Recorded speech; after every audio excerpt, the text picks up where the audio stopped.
Luffy é suede ayalela mema. Fiel é Deus. Aleluia. Amém? Bom, hoje eu quero falar de uma reação do comportamento que é manifesto nesse estado estimulador. E como infectologista espiritual, neurologista, psicanalista holístico e teólogo, o tema hoje será a nossa pavimentação psicológica. Como é isso? Pois é o nosso dever, desse desenvolvimento da habilidade pessoal, de enfrentarmos cotidianamente e o dever de aprender como lidar com o estresse que a vida oferece, a nossa ansiedade, principalmente emotiva, em todas as dificuldades emocionais que nos acontecem. É saber resolver de maneira saudável, sendo através da nossa prática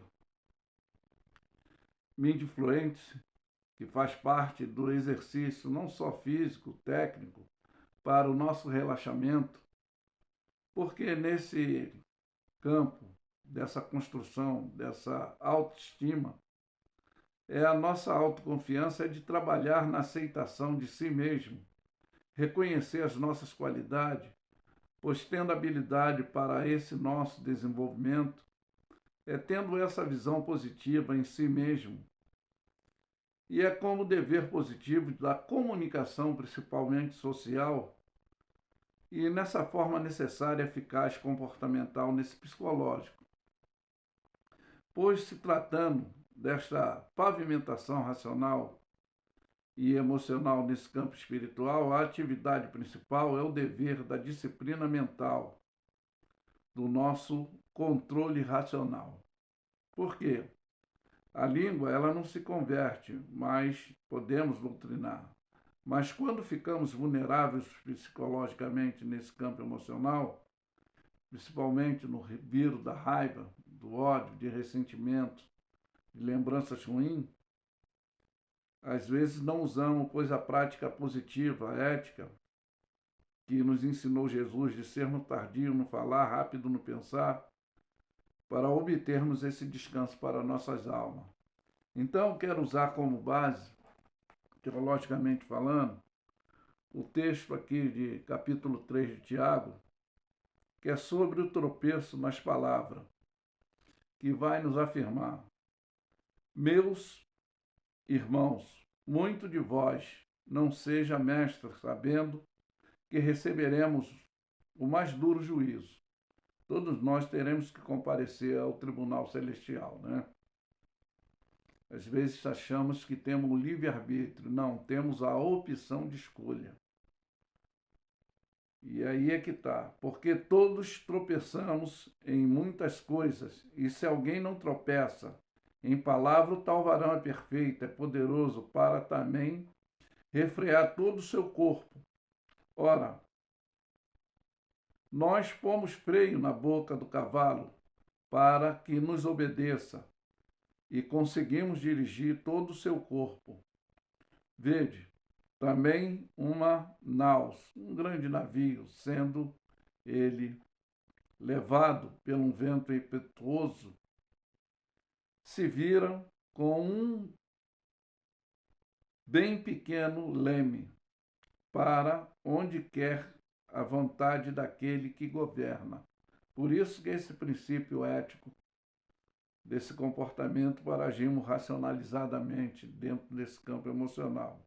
Assim também a língua é um pequeno membro, gloria-se de grandes coisas, e vede com grande bosque um pequeno fogo a incendeia. A língua também é um fogo como o mundo da iniquidade. A língua está posta entre os nossos membros, é como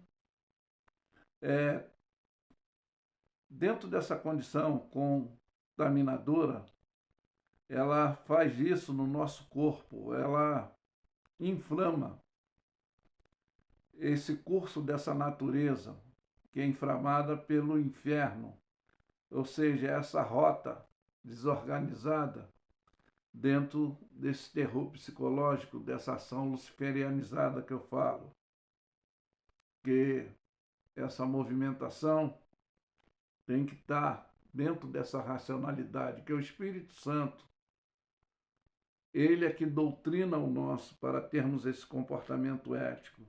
Porque nós falamos que somos cheios do Espírito Santo, mas o Espírito Santo nos julga, nos condena, ele doutrina o nosso espírito para esse comportamento. Porque toda a natureza, tanto de besta-fera como de aves, tanto de répteis como de animais do mar, se amansa e foi domada pela natureza humana.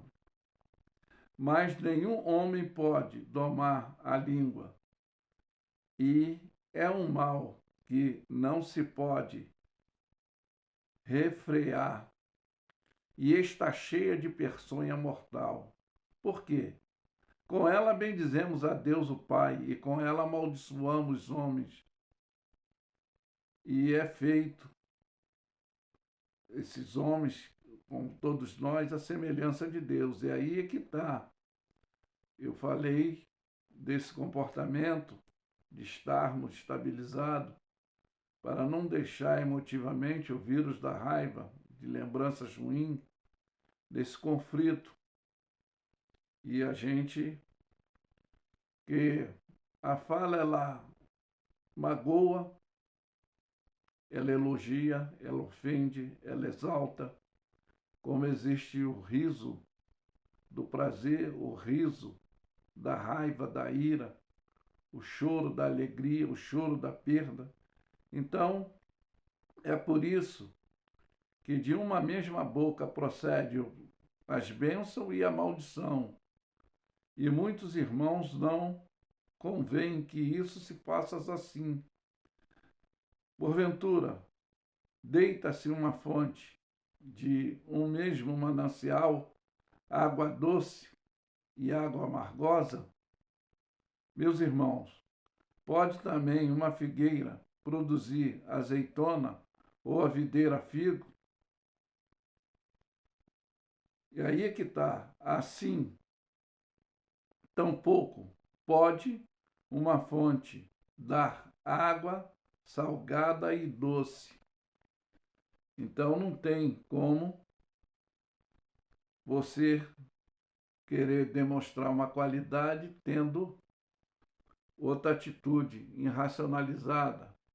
É o texto também de Mateus 7, que fala desse comportamento, para não julgar, para não ser julgado, não querer reparar ações irrelevantes de alguma pessoa, estando também no estado descontrolado emocionalmente. Mas aí é que está, a sabedoria que ela vem do alto e que nos afirma: quem dentre vós é sábio e inteligente, mostre pelo seu bom trato, pelas suas obras, em mansidão de sabedoria. Mas se tem de amargura, inveja, sentimentos facciosos em vosso coração, não vos glorieis nem mintais contra a verdade. Essa não é a sabedoria que vem do alto, mas é terrena, animal, diabólica. Porque aonde há inveja, há espírito faccioso, aí há perturbação de toda obra perversa. E eu vou exemplificar, para terminarmos, um sábio com a sua própria experiência, que era arrogante dentro das suas ações, nesse estado psicológico, achando que poderia, deveria fazer tudo o que pensava, foi o nosso irmão Pedro, que ele já, depois de ser repreendido, em Lucas diz, o Senhor Jesus falando com ele, que Satanás pediu para ele cirandar, por 3 vezes ele rogou ao Pai para que a fé dele não desfalecesse, e ele, quando se convertesse, confirmaria os seus irmãos. E ele, dentro da sua arrogância, ele achou que todos trairiam, de menos ele.